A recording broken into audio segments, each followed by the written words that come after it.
Hello everybody and welcome to the ASCA iRacing series, and I gotta turn the music down just a little bit. We are here for the final race of the West Coast running, and the final race of the season, or not the season, the final race here on the West Coast is going to be at Laguna Seca, so we have a pretty good show for you tonight, hopefully, as we look through towards the end of practice here.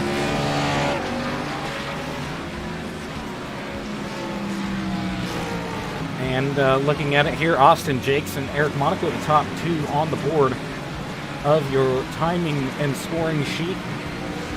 Not everyone has been able to set a time. Rick Witt and Arian Azad apparently had some issues. Rick Witt did set a lap coming out of, he did set an out lap, but he did not set a good actual qualifying, not qualifying lap, a practice lap. So it's going to be interesting to see whether or not those two are going to have any issues or not. Jacob Stavanoa had a decent race last time. Did not end up taking the win. I believe that was Daniel Boyles who took the win. Sort of a fuel mileage race. The whole of that race was pretty interesting just on the base of it. But Jacob Stavanoa in the 15 had a pretty good run of it at Auto Club Speedway. And he will set a 22nd fastest lap. Being that this is a road course race, it's going to be pretty interesting look into whether or not these guys are going to be able to pull something off here, as we have gotten the signal that practice has ended.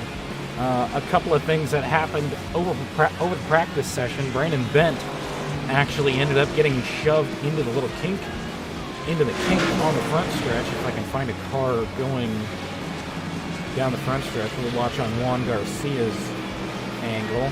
But right where the scoring stand is, there's a tiny kink to the left. And they were running, Brandon Bent was running on the inside of another car. And unfortunately ended up getting pushed into that wall, so had some damage to fix on that one, so he's gonna have to figure out what he's doing as we get ready for qualifying here at Laguna Seca.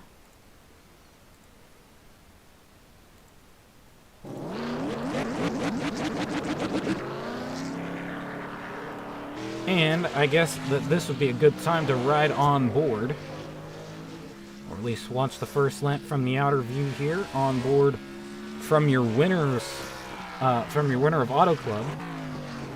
That would have been Daniel Boyles in the 26. He ended up taking the victory after being basically the last car, or the first car with a decent fuel run.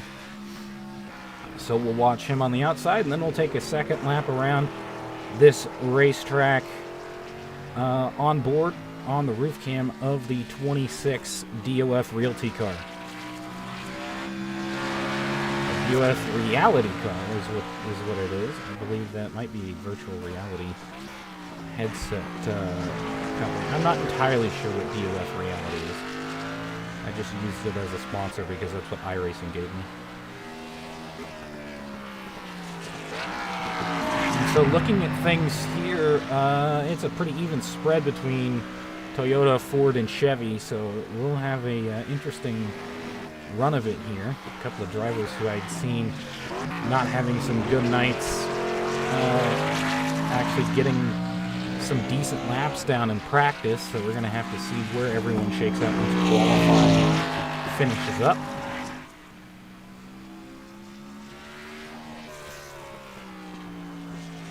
Daniel Boyles in the 26 machine will come into the final corner, and he will be on the clock for this first lap around Laguna Seca.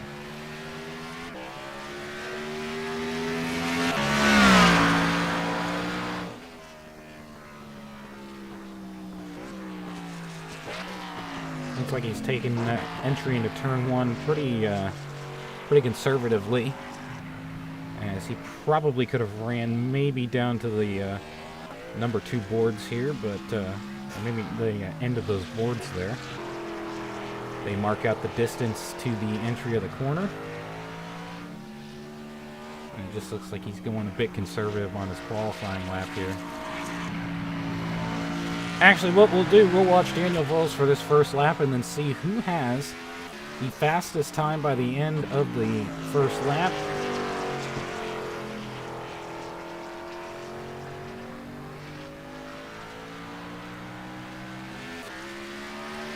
And then we will follow that driver on board. Thank you guys for tuning in. We are sitting in qualifying right now, watching Daniel Voiles in the number 26 car. And this is the corner that seemingly is considered the hardest corner on the track, but I'd figure there's probably a few harder ones on Laguna Seca that aren't the corkscrew. The corkscrew is kind of simple to go through. You kind of can almost chuck your car in there, and it'll stick most of the time due to the way that the hill works coming down the corkscrew. Oh, it goes a little wide there. So I don't know if Daniel Voiles is going to get that lap there. Greg Shivers is looking like the fastest car on track right now. Let's ride along with Brandon Bent, however. If I can find it. There we go. So we are heading into turn 3, I believe that is. And you got a short blast, and then you head into another right-hander. That one's a little bit easier to take more momentum into, and then you've got probably the longest straightaway on the racetrack aside from the front stretch. I mean, the front stretch isn't straight, so there's a little bit of curvature in the front straightaway. That's probably one of the hardest corners on the track, and then this is probably one of the other hardest corners on the racetrack. A lot of these corners, you gotta get your pace right, or else you're not gonna hit it very well on the track. You're gonna go over into the weeds. And then here's the run up to the corkscrew. It's a pretty blind corner, but you kind of know it's coming up. Hit that one, and then you hit the exit on the downhill. And then this corner is deceptively slow. And then finally you go into the last couple of corners, a couple of 90-degree corners to end off the lap. As Brandon Bent will take us around the final corner here. We'll see where everyone shakes out.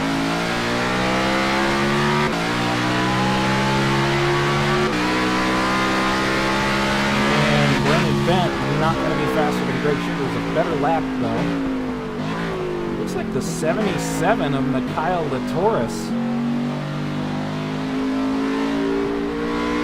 will actually be the fastest time on the track here. Kelly Lee was the only driver who did not get a single time down. Oh, she just got a time down, a 1:47.4. The times are definitely spread between some pretty hefty ones. Rick Witt does not seem to be having a good day here right now with a 1:52.23.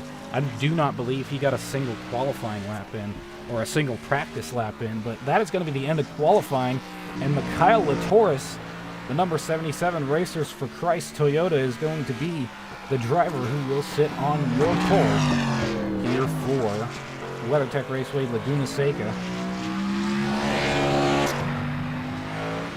And he will step away real quick to finish things out here. And this is looking like it could be a pretty interesting go of it.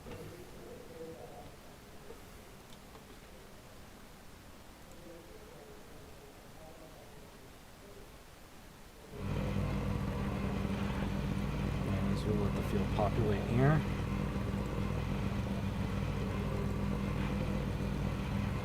How we doing, 8-Bit Skate? Enjoying our time as we're getting ready to go here for race time here in the ASCA iRacing series. We will go through your starting lineup, starting at the back of the field here. Let me get my lineup card correct.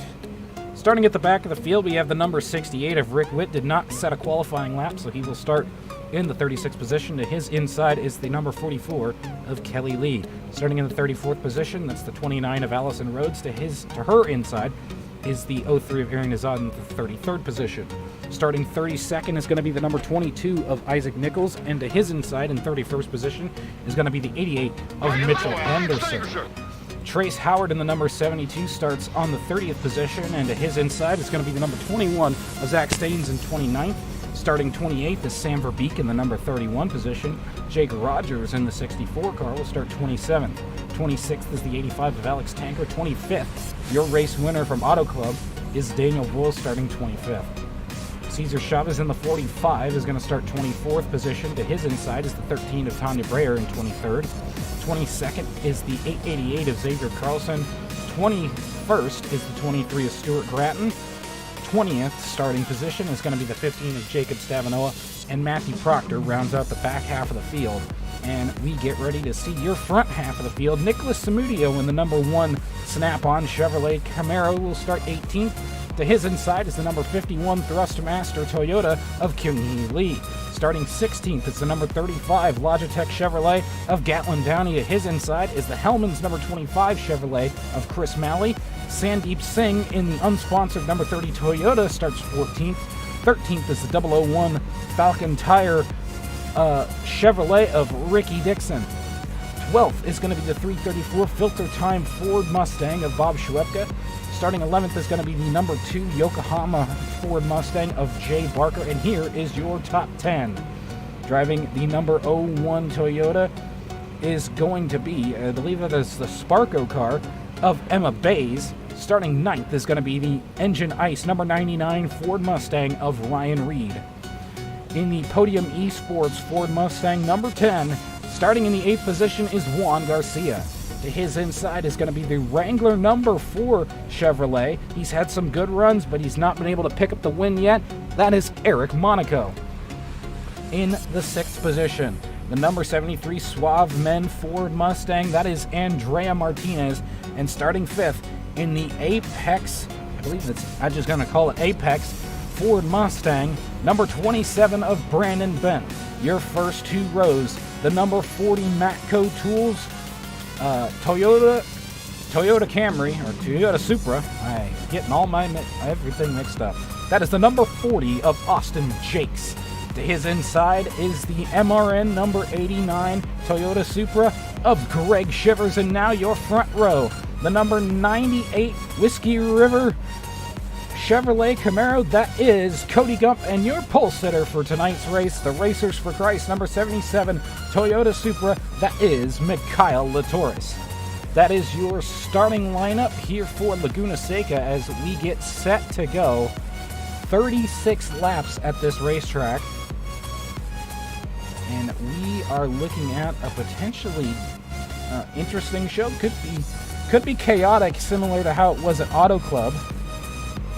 But we're getting ready to catch the pace car pulling off from the starting grid here. We just got to wait for everyone to get ready.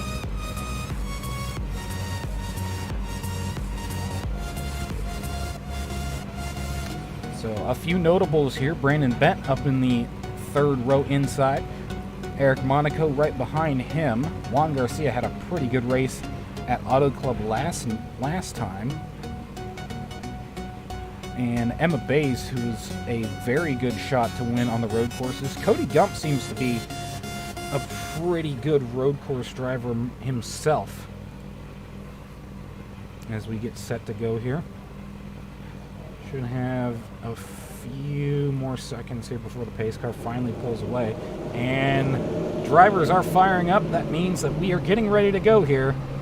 Taking your pace lap. Pace car will pull down the front stretch and the cars will follow in behind.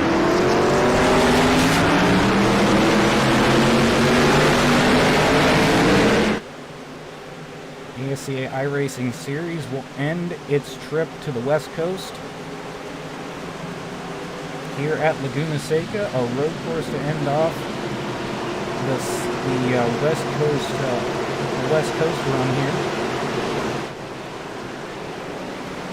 I am not entirely sure what race will be the next one on the schedule, but I believe it is either either a track similar to Kansas. It might be Kansas. And we kind of make a slow rollback to the East Coast, U.S.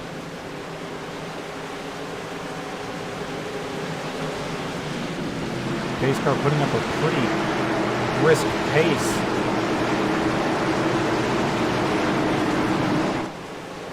As the field pace is behind.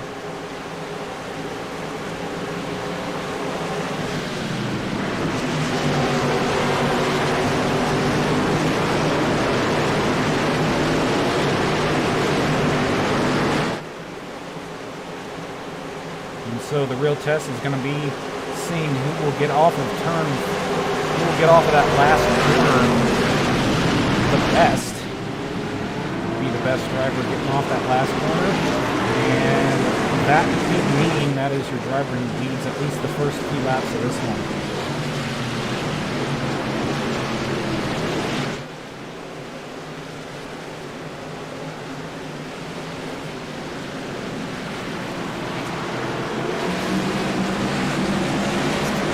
Will pull off this time, and the 77 of Latoris has the field to himself. He gets the chance to start the race as we head down the front stretch, and Latoris is on it, heading towards the line, and a great jump by Latoris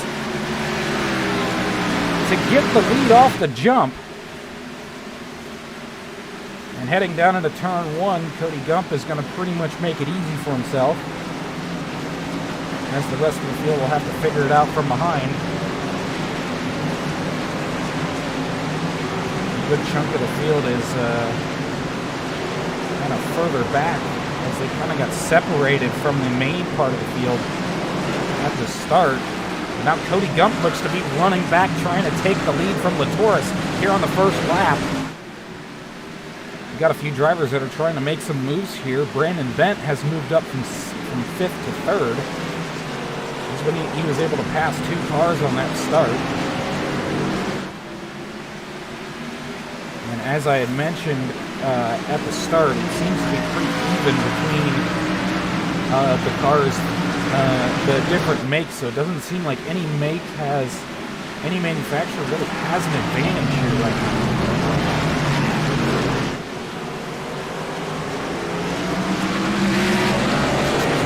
Kyle Latoris does not get off the corkscrew very well, and Cody Gump blows by him. Oh, he almost slides it out a little bit wide, but he's able to get by him.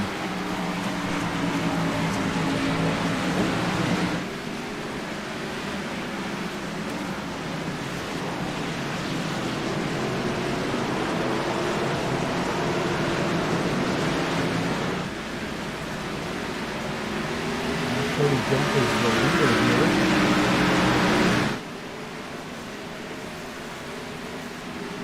27 of Brandon Bett sitting in 2nd.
Gump's still able to hold the lead, but Brandon Bent looks like he's got a pretty good pace set right now.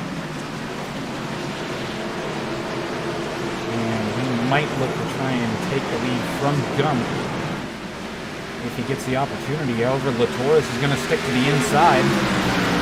And Latoris ends up clacking the inside wall there. That's actually what happened to Brandon Bent during practice. So Bent, I guess, saw that as a possible opportunity to maybe take another driver down a peg, trying to get by him on the front stretch.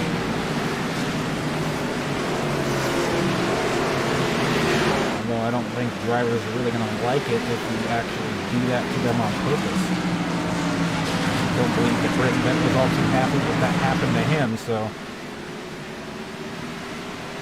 I'm not entirely sure which driver ended up sticking him into the wall, but Cody Gump took the victory at Sebring, and he's looking like he's pretty much a road course ringer right now. He's had some other good races, but for the most part, he's been kind of in the weeds half the time. And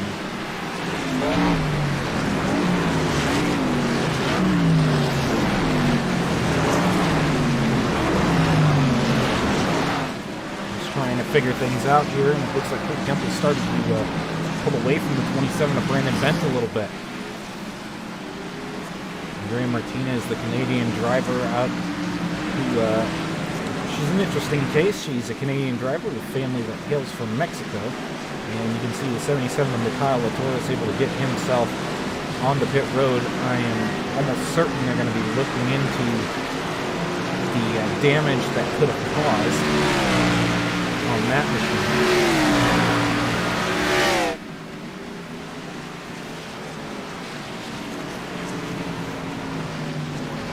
And Brandon Bent trying to look around the outside, maybe. Tries to get a better run out of the corner, possibly on that outside lane, but I don't know whether or not Cody Gump is just kind of pacing himself here. 36 laps is not a long race, but not a short race either. See, now Brandon Bent looked like he might have wanted that inside lane, or maybe it would have been the outside lane for the next corner coming up, but it looks like these two are going to probably end up fighting for position for a good chunk of this race. Oh, and Cody Gump goes way off the racetrack into the barrier. And a big mistake from Cody Gump, who was leading the race, ends up flying off the end of the track and into the tires. So I think Brandon Bent might have been putting a bit more pressure on Cody Gump than he might have thought. I believe the last road course race, Circuit of the Americas, is also a pretty wild affair, with drivers just not able to hold the racing line. Now Brandon Bent will inherit the lead. You see Allison Rhodes and Nicholas Samudio both on pit lane.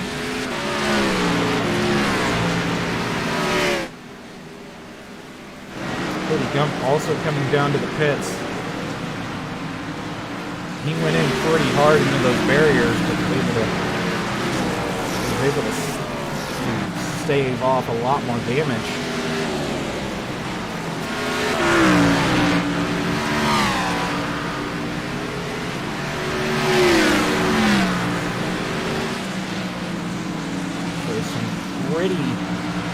Pretty nasty hits there.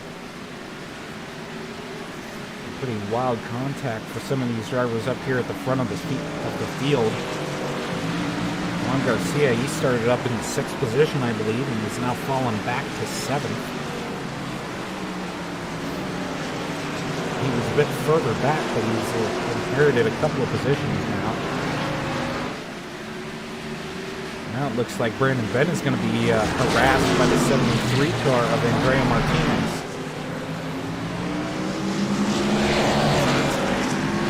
Also looks like Eric Monaco is slowly starting to make some time up. And Andrea Martinez sticks her nose in on the inside of the first corner, exiting the corkscrew. I believe that's turn 9 or 10. But she's not able to get that move made, and now Brandon Bent will will stave off at least some kind of a charge from Andre Martinez. We see Kyle Latoris is now off the pit lane, so he is back out onto the racetrack. Still a little bit of damage to the left side of that car, but there's not much that they can really do. It's almost superficial body damage. I think they were trying to just see whether or not the suspension held up enough. So Brandon Bent is now your leader. The biggest thing is, will Kyle Latoris make it easy for Brandon Bent once he starts going around to try and pass slower traffic?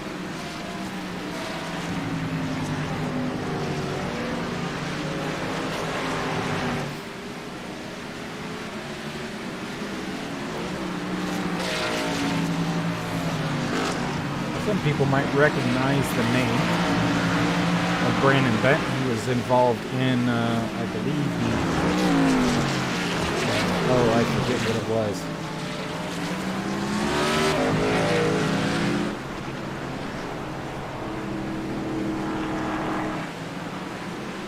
Forget which series it was, but it was the one ran by, I believe Dejan Weeks was the one that ran that series. Anyone can jog my memory, then please do.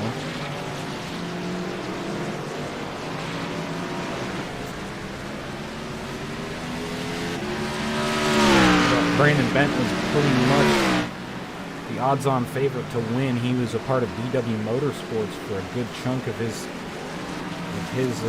career. Still driving Ford in the number 27 Apex car.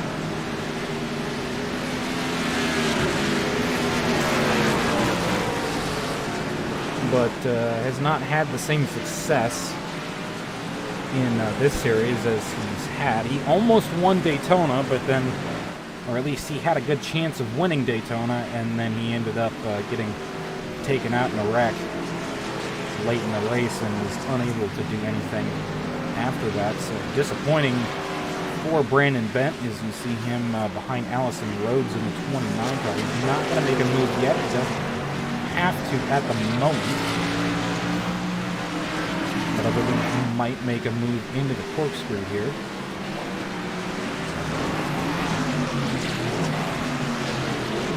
Stick his nose in on the inside, but she's not going to let up. He's going to drive around her on the outside as she lets up on the exit of the corner. So Allison Rhodes, somewhat of a difficult pass to make. It was not a good place that Brandon Bent caught her on the racetrack.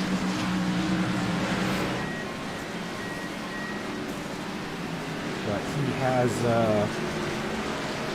seemingly figured some things out here. You can see Emma Bays is on pit road. And that looked like the Ford car of Eric Monaco is going off on an excursion there. Doesn't look like he took any damage though from it.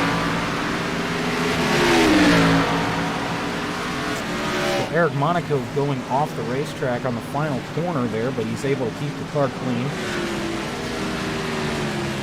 A lot of runoff in certain corners, but a lot of the areas of the racetrack do not have paved runoff. So if you get into the gravel, I think that's your best bet, but Lord knows if you're going to be able to get out of it.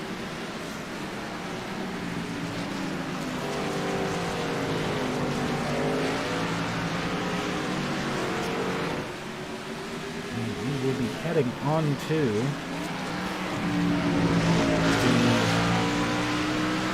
the quarter-way point, 25% race completion point in the next lap. After we complete the next lap, that would be quarter of the way through the race.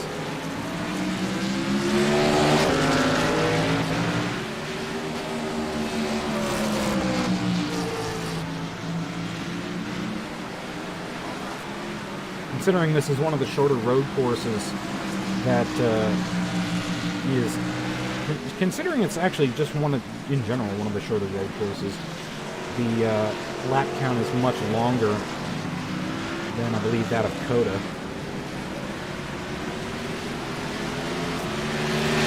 I think there's been courses that have been run in the season so far. One of the more interesting races that'll be coming up on the road course schedule is Road Atlanta. Apparently that track has night lighting on it, so race direction has decided that, you know, might as well make that a night race. So it'll be interesting to see whether or not these guys are going to be able to take that track, do well on that track. I don't know how well the night lighting is at Road Atlanta. Don't expect it to be lit up like a F1 track, where the lighting literally traces out the racetrack and nothing else.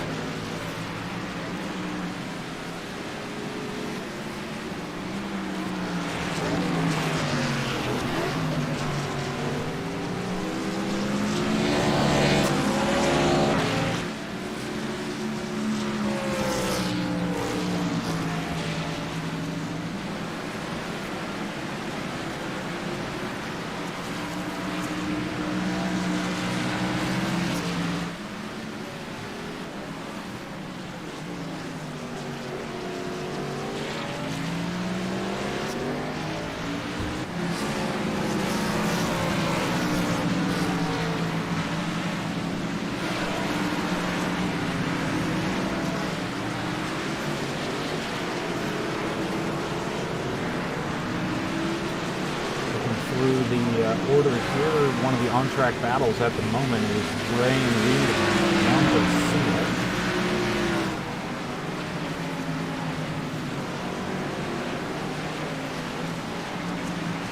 Garcia trying to catch back up to the 99 of Ryan Reed, but it looks like he's just kind of fallen off a little bit. Eric Monaco, after that big mistake that he made,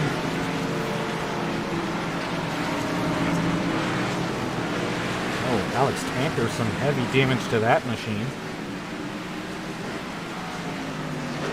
He's just kind of riding around the racetrack until he can get to the pit lane, it looks like.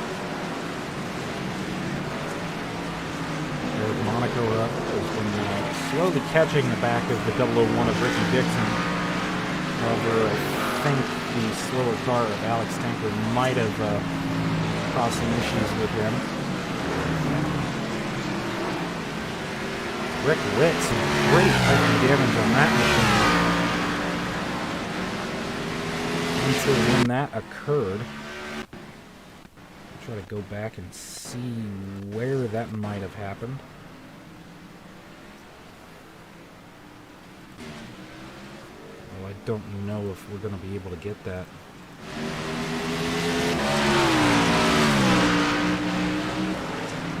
Uncertain as to where that happened. Mitchell Henderson also on the score sheets showing him not on the racetrack anymore. Road course races are pretty much non-stop. Cautions are almost a non-factor on road course races. You can see Henderson had some damage to that car already.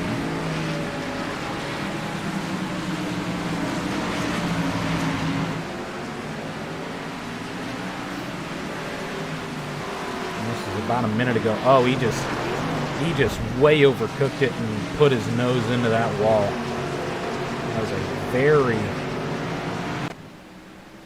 very bad incident there for Mitchell Henderson. That could have been similar to what Rick Witt ended up having happen to him.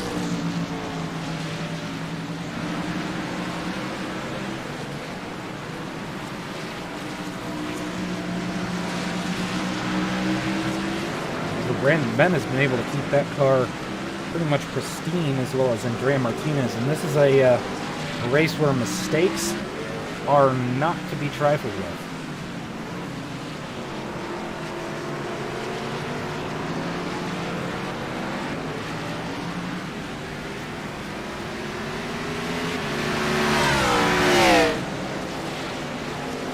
you look to the lead here, Andrea Martinez kind of pulling off the same line that Brandon Bent did the last time he tried to, he made a move, but she's not going to be able to hold the pace that I guess Brandon Bent has been holding.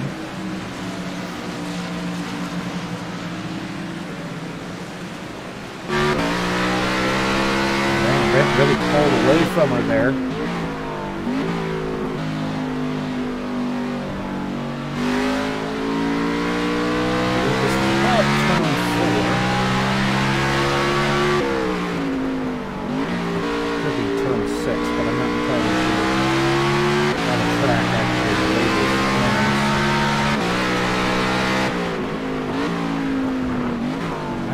Getting into some pretty heavy lap traffic there. That's the 72. Trace Howard, he looks like he's got some pretty heavy damage on the back end of that car. Howard and Martinez actually have a relationship as drivers, as both of them have driven for the same team in the past. Not really teams in this instance, so a lot of drivers to navigate here right now. This is a pretty big group of cars. And Brandon Bent's trying to oh! And there it happens again. Mikhail Latoris, although he didn't hit it as hard, and there's a cone, a couple of cones flying out into the middle of the racetrack there.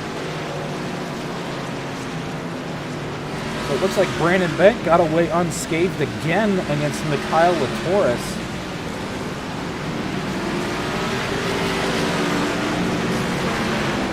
And I don't know whether or not Latoris was trying to slow up Brandon Bent, but it did not work, whatever he was possibly attempting there. So crisis averted, I guess, for Brandon Bent. Austin Jakes and Ricky Dixon are going to end up into that group of cars, but Brandon Bent gets away clean from that massive scrum of cars. And now you can see the drivers behind, Ricky Dixon sitting in fourth, having to navigate through this pack of cars. And he'll try to get by Chavez. Cesar Chavez here in the corkscrew. He's going to dive into the inside of Chavez coming down the hill. What a good move from Ricky Dixon. Now he's right on the back end of the 40 of Austin Jakes.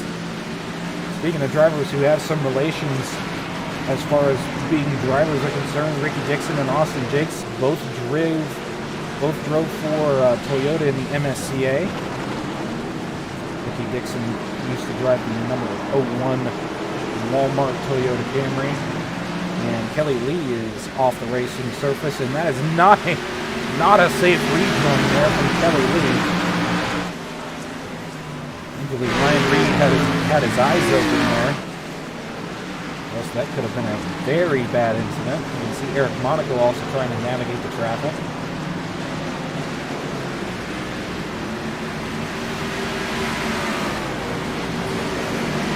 It's a big battle of cars between the 001 and the 40 car. Right now, Brandon Bent still holding the lead. Monaco, however, is not far behind, but I think he's starting to lose a little bit of time to the rest of the top five here. Ricky Dixon and Austin Jakes are going to start to maybe go at it here as Ricky Dixon is right on the back end of Austin Jakes. He might actually try to pull that same move he did on Chavez into the corkscrew, although Chavez could have just let him do it. However, you got Allison Rhodes making things interesting there, and that's going to slow up Ricky Dixon.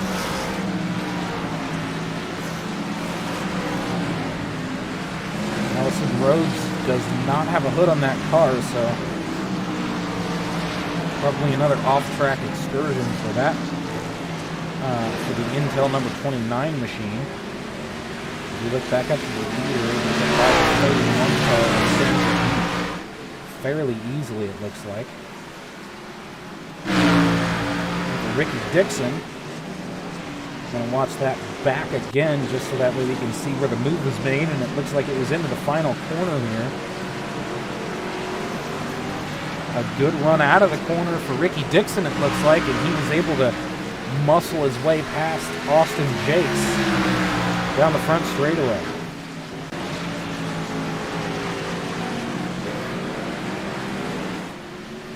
So a fantastic run from Ricky Dixon as he's made his way up to the 3rd position.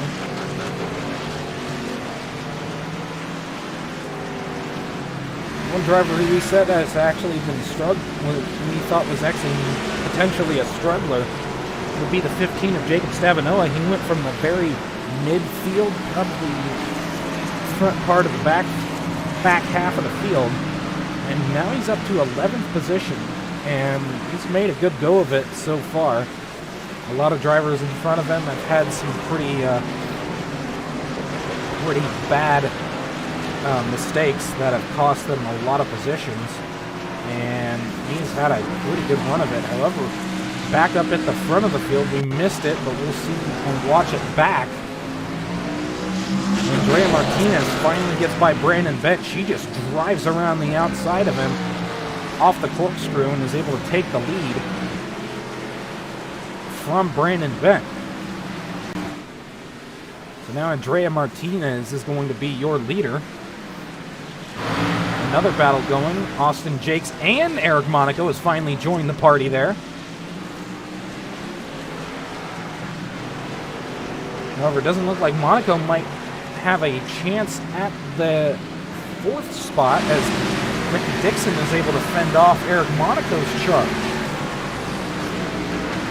So we got a lot of battling going on here at the front of the field here. The whole top 5 is basically fighting for position. And Bent looks like he might be losing a little bit of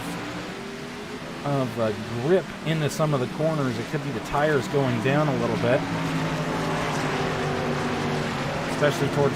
especially at this stage in the race. You've gone through 16 laps on tires. You can see Eric Monaco. He's probably been saving for a little bit of a slide into that corner on exit, but he keeps it going. Now Eric Monaco has made his way up to 3rd position. And if you remember back, he ended up flying off the end of the racetrack into the last corner. As you can see, Austin Jakes trying to come back on the inside. But Eric Monaco is going to fend him off. And that number 4 car is not done. As Ricky Dixon is going to be able to take advantage, but now he's got Austin Jakes coming back on the inside. This is a great battle for the 3rd, 4th, and 5th spots. Austin Jakes trying to get the toe off the back end of the 4 car, but he's going to think better of it. Fall back in behind the 001 of Ricky Dixon, and now Eric Monaco giving a little bit of a defensive line show to try and keep Ricky Dixon on his back foot there, but it looks like Monaco's going to start to pull away a little bit. Not sure if he's going to be able to keep the gap open like this. But if Austin Jakes and Ricky Dixon continue to fight for position, I think it'll be good for both. I think it'll be good for Eric Monaco to start coming back and maybe challenging for the lead here. As again, Austin Jakes diving it to the inside of Ricky Dixon. A beautiful move for 4th. And that's the kind of thing that Eric Monaco wants to see. He wants to see those two go at it and start fighting with each other, in order to allow him to gain more time. Meanwhile, back up at the front, you can see Andrea Martinez and Brandon Bent. Both of those drivers are still pretty close to each other on track. Bent still holding a pretty tight go of it. Back to 4th and back for the battle for 4th. Looks like Ricky Dixon might try to go back at it and get by Austin Jakes off the front stretch, but it doesn't look like he got the run that he needed. And Eric Monaco, you can plainly see he's pulled a pretty good gap. Looks like something might have happened to Brandon Bent.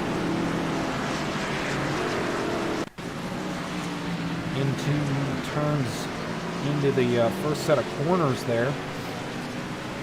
Could have been that he just had a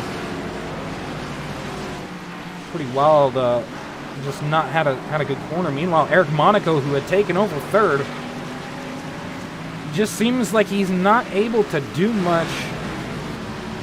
Once he gets his momentum going again, he starts to go a little bit over, and then he obviously goes off track. Still pretty much close to Austin Jakes and Ricky Dixon, but that group of cars has pretty much lost the front of the pack, with just the first two cars on track.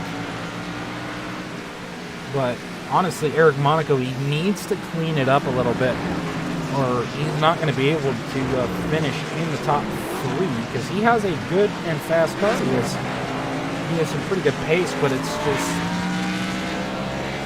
at any point, especially once he starts getting his pace back, once he starts kind of believing in himself again, he kind of overextends, and it does not end well.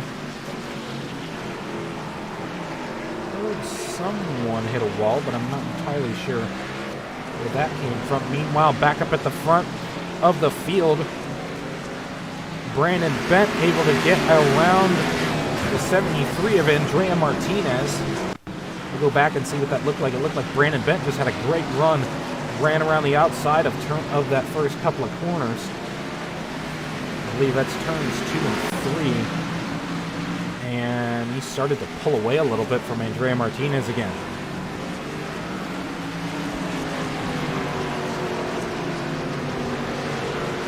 So it's been a back and forth race between a lot of different drivers.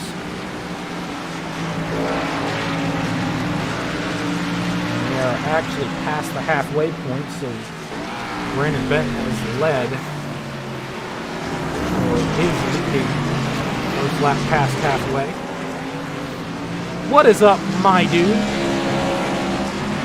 How you guys doing in the War Turtle camp?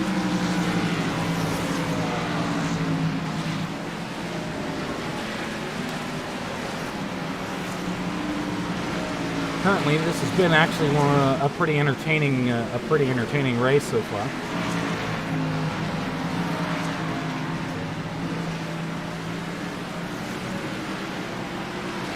I had pretty much battles throughout the entire top 5, and not much is really happening in the rest of the field. It looks like the only battles kind of happening right now are sort of deeper in the field. You can see 23 is Stuart Bratton, not far behind the 51 Toyota. But it's not really challenging for that position at all. Oh, the car just went off. Not sure who that was. Looks like that was the 77, or it looked like it might have been actually the 29 of Allison Rhodes.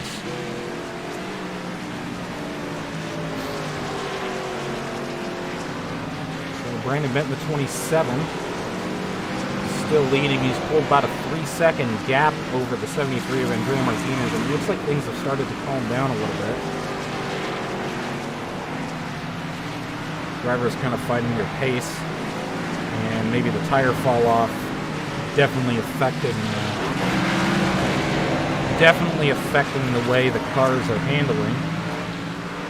However, when you have slower cars like that affecting your pace, it can create opportunities for other drivers. As the 001 of Ricky Dixon trying to take the inside of Austin Jakes again. And it looks like that move to the inside off the corkscrew almost worked there for the 001, but did not work. Was unable to keep the momentum going. Further through the field, Jay Barker in the 2 car. He is currently battling for 7th position with Juan Garcia. That's probably one of the closer battles on track. Aside from the battle for 3rd, that's Ricky Dixon in the 001. He has just gotten by Austin Jakes.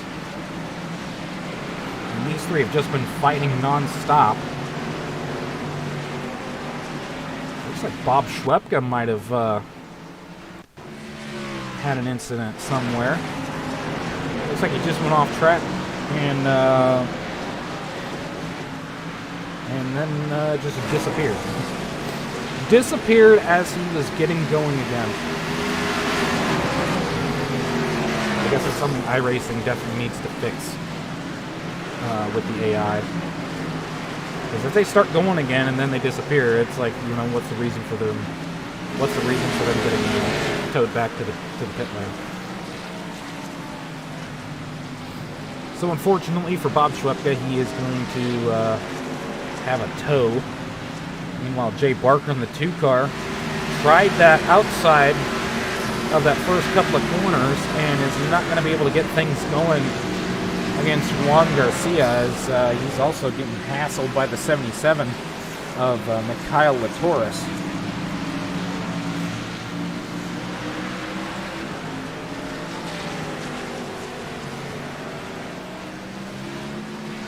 The lead, though, has been stretched to about a 5.5 second gap.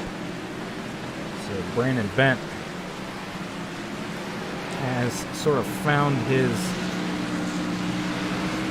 some life towards the end of the tire run, it looks like. I'm not entirely sure where the pit window is, whether or not it actually comes into play or not. I assume it'll come into play towards the end of the race. So some drivers might be trying to save fuel at certain points on the racetrack. Or for guys like these three, they probably won't have any time to save fuel because they've just been non-stop fighting with each other for that third position. And if you're Eric Monaco, you probably should have been in third place, but having a couple of off-track excursions like he's had has kind of muddied the waters a little bit for him. So he's had to kind of kick up the pace and then fight with other cars and then, you know, go off track again and then kick back the pace up again. So it's, you know, it's a little bit of a back and forth race there for the number 4 of Eric Monaco. However, Andrea Martinez has started to pull back a little bit from the heat that Brandon Bent had put onto her. Oh, it looks like she's got some damage to the left side of that car, so unsure where that might have came from. Probably off of the front stretch wall, but it doesn't look like it's been affecting her car all that much, as she has not come down to fix it yet. Probably to the point where she's just waiting for the pit window to open, so that way she can come in and get some service, as well as look into that damage on that car. So that's kind of probably the name of the game there. Take off the tires. Once they're off, you can kind of get a better view of what's going on.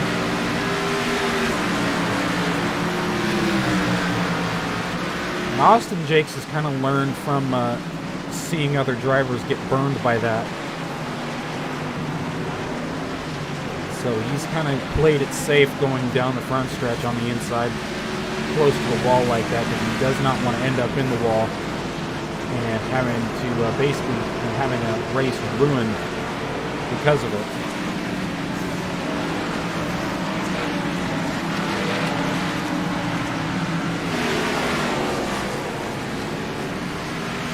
Making the things though, Dave Barker.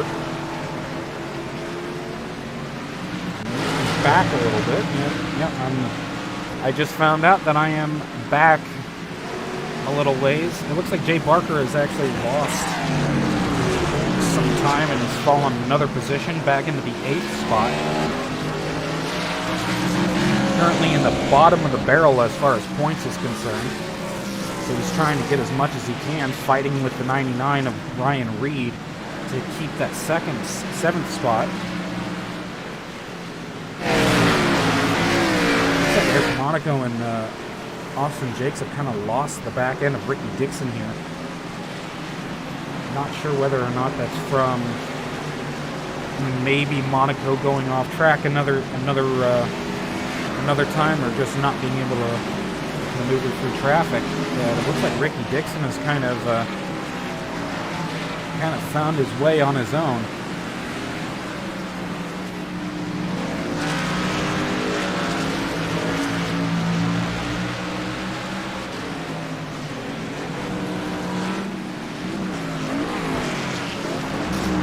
Martinez in 73. Slowly starting to claw her way back to that lead. But it just seems like it's almost, they're matching in pace at this point. A little bit of a drift there from the 73 car. Still have yet to see anyone try to come into pit outside of cars that are trying to repair damage. Looks like Martinez kind of went wide there in the corner. Could be just the fact that her car might be just might have just lost a ton of grip. And Ricky Dixon also a brake lock up into that final corner. And that's going to bring back Austin Jakes and Eric Monaco again.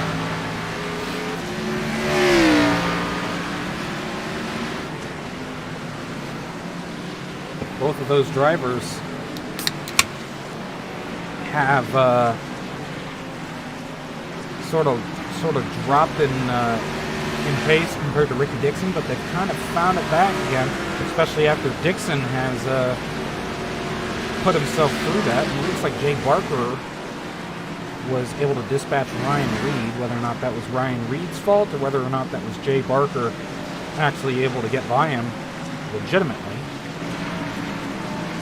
Juan Garcia could start to come into the picture as well, as he has slowly started to gain on that top 5. So even though the race for the lead is probably only between 2 drivers, depending on how pit stops, depending on the pit cycle and how it goes down.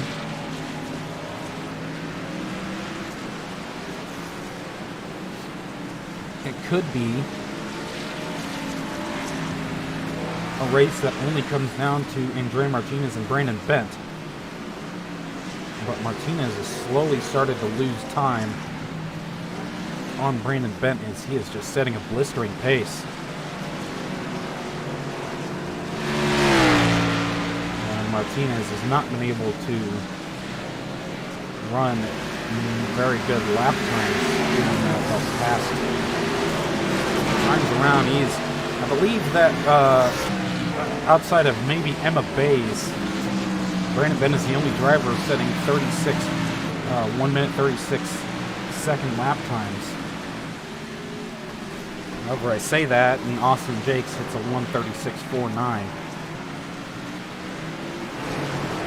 But I think at this point, Brandon Bent has just remained clean throughout the entire race. And so, barring any, and this is going to be the announcer's curse, I guarantee it, barring any unforeseen circumstances happening to Brandon Bent, I think he just needs to cruise to the finish. Although maybe now that I say it's the announcer's curse, it might have actually uncursed him. I don't know for sure.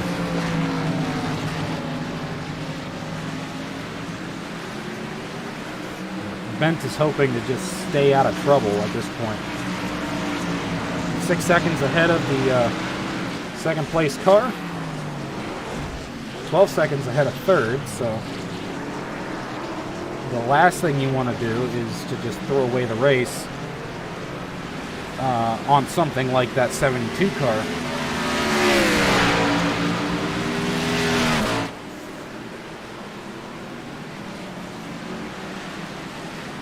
So Brandon Bent just working through traffic at this point, trying not to do anything fancy.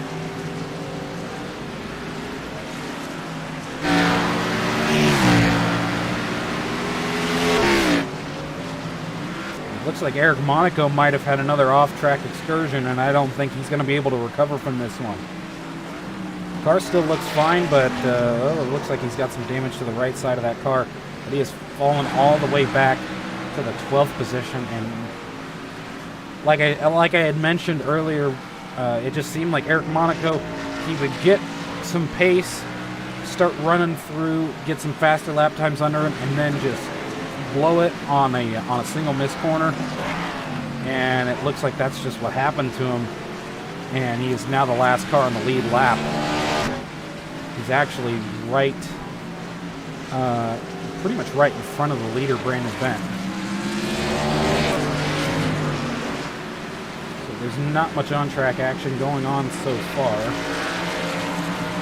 Over Juan Garcia, I mentioned him, and he's actually done exactly what I was maybe expecting, although I was expecting him to actually, do that as a driver and not as just getting lucky from another driver's misfortune. But positions are positions. But Juan Garcia has started to pull back, and he has started to close in on the 40 car of Austin Jakes. So we now have a race for fourth between Juan Garcia in the 10 car and the 40 car of Austin Jakes.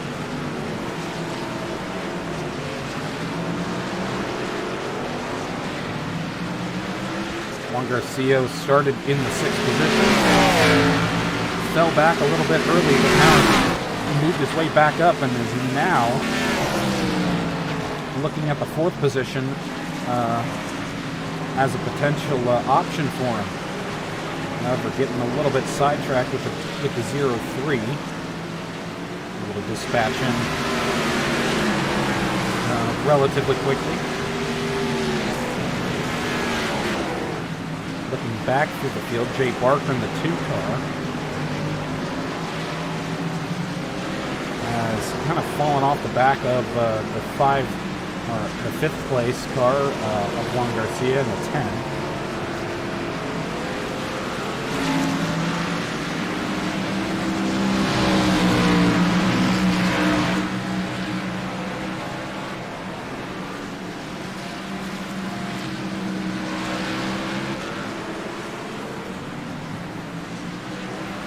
So Brandon Bent has taken the lead, lost it, got it back, I believe almost lost it again, and then finally has been able to hold on for the last few laps. And this is kind of how this race might end up. The only really on-track battle going on so far is the battle between the 10 and the 40.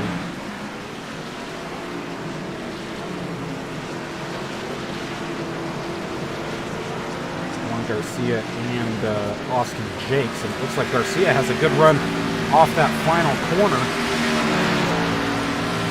A good move by Garcia as they head down past turn 1 and into turns 2 and 3.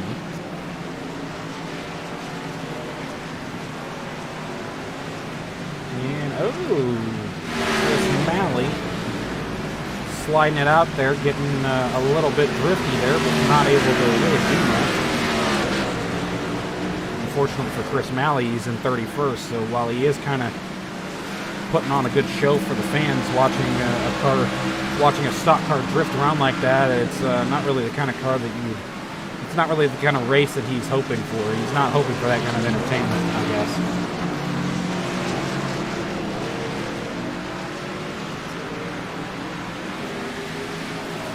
So Juan Garcia has been able to dispatch Austin Jakes, and he was one of those guys I was thinking could have been saving tires, could have been saving fuel, is trying to race for the long haul. So that's kind of what I expected at least a couple of drivers to maybe try. Now Juan Garcia has gotten his way up to 4th position. A couple of those spots are gimme spots, but he's been able to work his way up to the 4th position. And a couple of good races for Juan Garcia is what he was hoping for. Brandon Benton's still your leader, obviously, but it looks like he's either gaining on Andrea Martinez, increasing his lead, or just kind of maintaining it. I'm not entirely sure. over the course of the race how big the lead has gotten in comparison to where it's been at. It was about 4 seconds. Now it's about, on my screen, it's a 7. About a 7-second gap between Martinez and Bent. For Martinez and Dixon, it's about a 10-second gap. And then from the rest of the field onwards, Garcia and Austin Jakes are pretty much right on top of each other. And that's been kind of the battle we've been following for the last few laps. Garcia was running in 7th position towards the beginning of the race, but has slowly made his way back up through the field and has gained 2 positions off of his starting spot. So that's kind of where you want to be.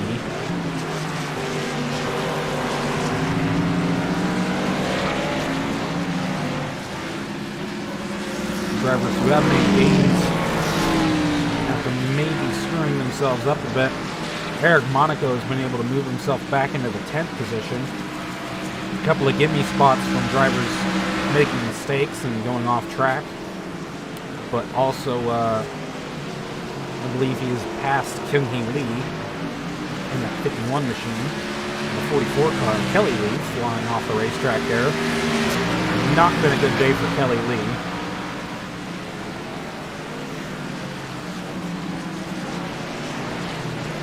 Could be worse. Kelly Lee's only sitting in 21st. There are drivers that are much further down the field, like Rick Flick, Allison Rhodes, and Mitchell Henderson. Henderson and Rhodes are both 14 laps down. They have had pretty devastatingly bad races. We also have drivers like Jay Barker, who I believe is starting mid-pack. I don't entirely remember where Jay Barker started, but this is kind of what he needs to get to. This is the kind of race that he needs to have in order to get things. Just trying to kickstart things here for that 2 car, because he's not had a good season so far. I believe the only good race he had was at Atlanta, and that was the one race that ended up not counting due to a scoring malfunction with iRacing. And since the race is already complete, I was not able to do anything about it. And I did not want to change the result of the race. So the results stand as they did. You can go back and watch that race. I can calculate points by the end of the season to actually figure out where everyone would sit post-Atlanta. But I don't know where everyone finished, and I don't know if I have that data on me.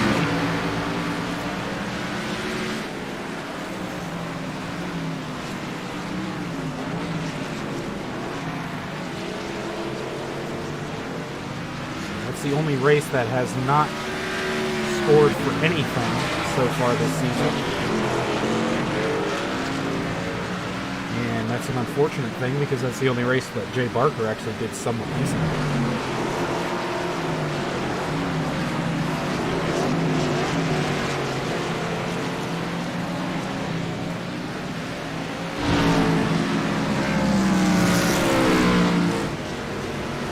And looking through the field here, it looks like the only races that are going on at the current moment are between Jay Barker and Ryan Reed, as well as Austin Jakes and Juan Garcia. Although Austin Jakes has started to drop a little bit of time to Juan Garcia. Kelly Lee making things a little bit difficult, and Jay Barker getting the back end out of there.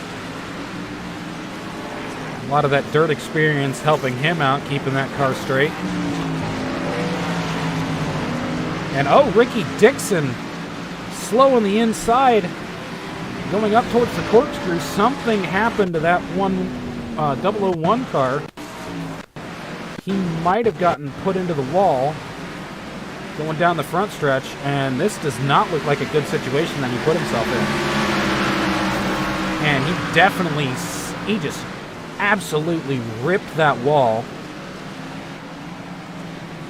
And now Juan Garcia has been upgraded to 3rd place and is slowly catching on Andrea Martinez. However, this is all due to pit stops, as we have seen pitting occurring. So what I thought was Juan Garcia actually gaining on Martinez, it was just him going into the pits. But at this point, Brandon Bent has such a big lead that an act of God would be the one thing that takes him out here. Again, trying to keep the announcer's curse from, I'm trying to mention it so that way it doesn't potentially curse Brandon Bent, but I have no control over whether or not that'll happen. So far I haven't seen anything.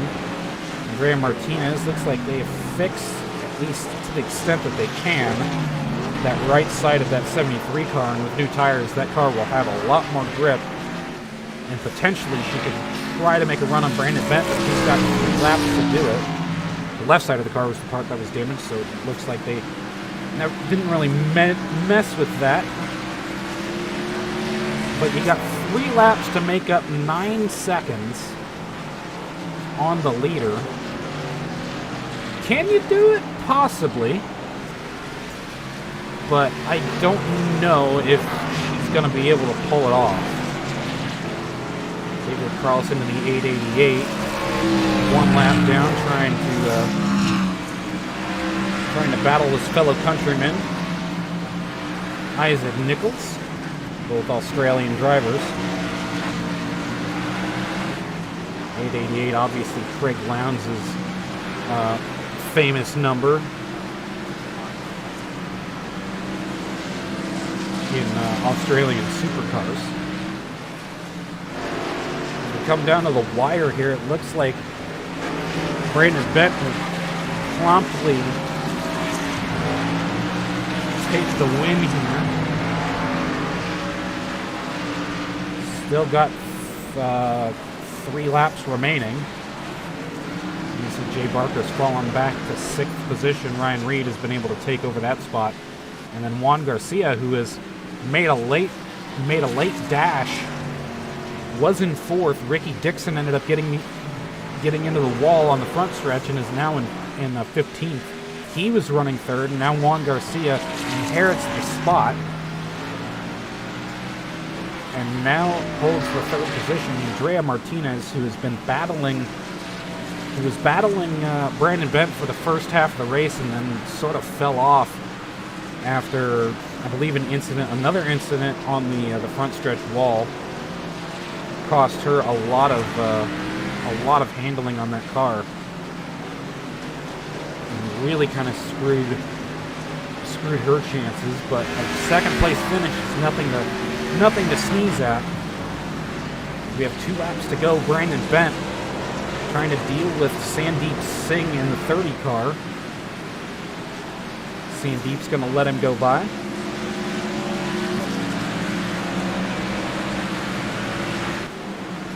Jay Barker not given the 2 to go signal yet, but he will coming to the line this time. Is hoping to get a good run down the front stretch.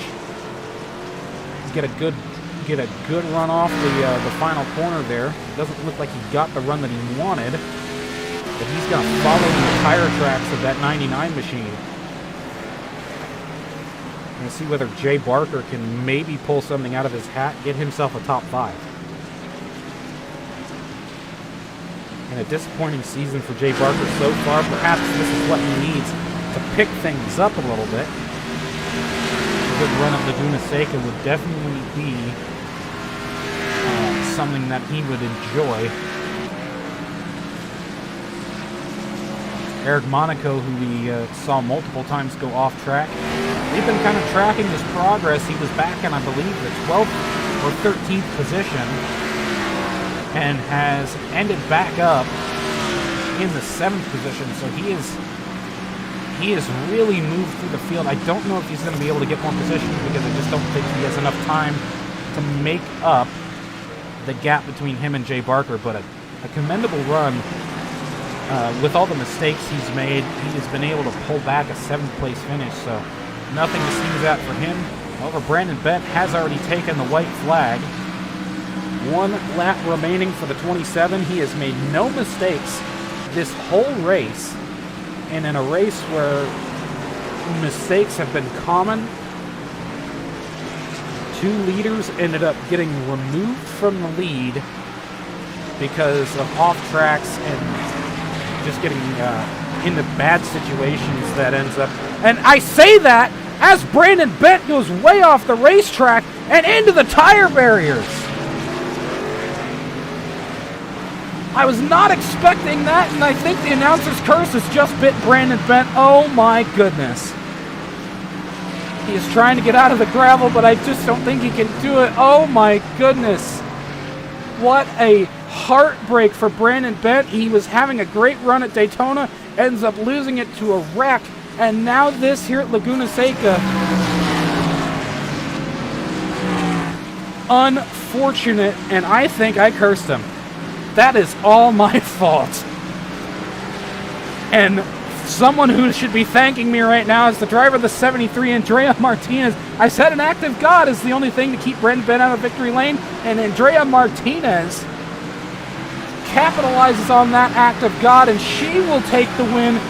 Opposed to Brandon Bent, Andrea Martinez takes the win here at Laguna Seca. What happened on that last corner for Brandon Bent coming up to the corkscrew? I cannot believe that. And Juan Garcia comes across the line. He'll take second. Just an absolute gimme run for Juan Garcia. Jay Barker. I'm not going to say anything yet. I'm just going to say Jay Barker. Okay, Jay Barker will inherit a top 5, and now he's going to try and make a move on Ryan Reed, but Reed blocks him down the front stretch. Jay Barker with a 5th place, and it's all because Brandon Bent. And the thing with Brandon Bent, he's going to get a top 10 anyways, because he was the last car to take the white flag. He was the first car to take the white flag, but he did not take the checkered, so he'll be marked a lap down, but he can be the first car a lap down, and Xavier Carlson just clapping the wall. But what I gotta go back and watch that again, because that was just, that could have never gone more poetically bad for Brandon Bent. He led most of the race. I believe he has the most laps led. Looks like they're going to score Brandon Bent in 7th position. Might have gotten back out on track before. He might have, I believe he did get back a couple of positions. So Brandon Bent ends up finishing 7th after leading most of the race and being, and you can just see it. He's just not. Oh my goodness. Brandon Bent stopping in like the first sector of the track. But I have to look at that again, because that was just, you can't say anything worse could have happened. He is running a fantastic race. He has made no mistakes. And as I say, he has made no mistakes throughout the entire race. Coming up on that final corner, and I mentioned this during qualifying, that corner coming up towards the corkscrew is one of the hardest corners on track, because if you overcook it, you do exactly what Brandon Bent just did and you lose the race entirely. Because coming into that corner, he just overcooks it, gets into the gravel and is unable to steer, and then puts it into the tire barriers, and that is the race sealed. And at this point he's panicking because he's trying to get back to the racetrack, but he can't get the car to turn.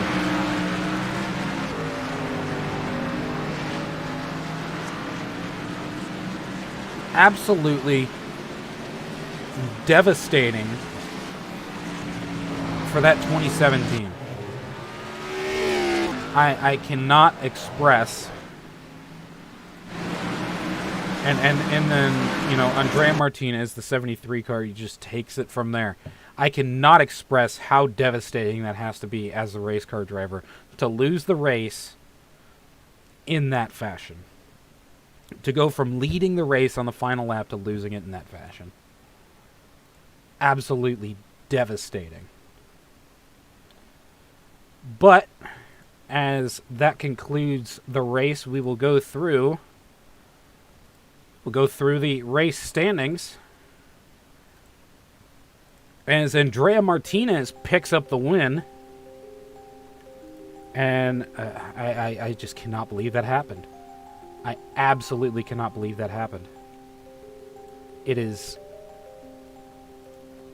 a devastating loss for Brandon Bent to miss a win in that fashion. Let me get the iRacing. So at the end of the race, Andrea Martinez with 5 laps led. She had a pretty good run up until about the halfway point, and then Andrea Martinez kind of dropped off. But then at the very end of the race, Brandon Bent obviously loses it. Juan Garcia with a lot of gimmies, but able to take over Austin Jake's spot. Finishes in second. Third is Austin Jakes. Fourth, Ryan Reed. Fifth, Jay Barker. Sixth, Eric Monaco. A good bounce back. Ended up, I believe, in 14th position at one point and ends up back in 6th by the end of the night. Brandon Bent, just like I said, it was an absolute travesty that he ended up in that situation, but finishes 7th after leading almost the whole race. Just a dominant performance from Brandon Bent. Could not finish it out. Unfortunate for him. 7th position for Brandon Bent. 8th for Gatlin Downey. 9th for Stavanoa. 10th for Kyung-hee Lee in the 51. 11th for Emma Bays. 12th for Bob Schwefka. 14th Xavier Carlson. Or 13th Xavier Carlson. 14th is Isaac Nichols. 15th is Tanya Breyer. 16th Sam Verbeek. Mikhail Latoris in 17th. Trace Howard, Kelly Lee, Aaron Azad finishes out the top 20. 21st through 36th is Ricky Dixon in 21st. 22nd, Cesar Chavez. 23rd, Cody Gump. 24th, Nicholas Samudio. 25th, Sandeep Singh. Daniel Willis, 26th. 27th, Zach Staines. Chris Malley, 28th. 29th, Matthew Proctor. And 30th is Alex Tanker. Greg Shivers, Stuart Gratton, Rick Witt, Mitchell Henderson, Jake Rogers, and Allison Rhodes rounds out your race. And looking at the point standings, Daniel Voiles still remains at the top of the leaderboard, but Andrea Martinez with that victory puts her 54 points behind Daniel Voiles, so that's going to be a good run for her. A couple of other notables, I believe. Isaac Nichols moves up to 5th position. I don't know the plus or minus on that one. And most of the drivers who have had a win besides Latoris have made some pretty good moves. Brandon Bent ends up in 10th position. I believe he might have lost points to... Actually, he might have lost points to all these drivers, so he might have fallen in the point standings after that one. Looking through it here, we'll sit on 1st through 17th. Just let you guys look at that one real quick. You can pause it on the VOD, I believe. And then we'll end off 18th to 33rd.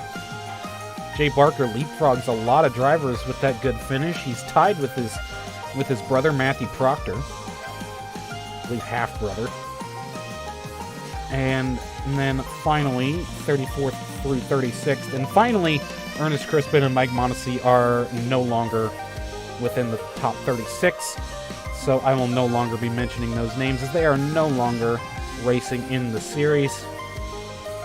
And with that, Kansas, I did guess it right. Kansas is going to be the next race here for the ASCA iRacing Series. That's going to do it here for the ASCA iRacing Series. Thank you guys for tuning in, and we will see you all in the next one.